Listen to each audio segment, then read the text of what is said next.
So over here in Notepad, if you were to go around and type in, let's say for example, welcome to tutorial right here, you can see that it uses a default set of fonts. So if you want to change around the font settings, then you can go around into format, and over here you can see font is an option. So by default, you got Consoles regular 12 right here. So if you want to increase the font size, then you can go around, choose a different font size right here, press OK, and there you go. So now you have a bigger font size. Similarly, you can go around into format, go to font, and in the scale, you can type out the number over here as well, and you can choose different type of script right here, press OK. And that is how you can work around with it as well.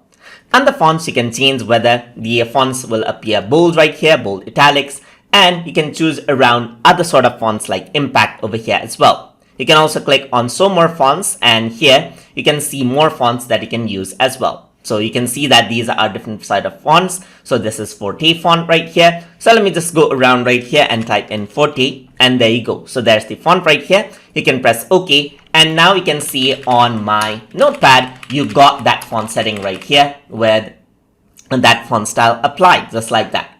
If you want to change back out the font setting, then you can go around right here. So you can type in Consoles right here. So it's Consoles right here.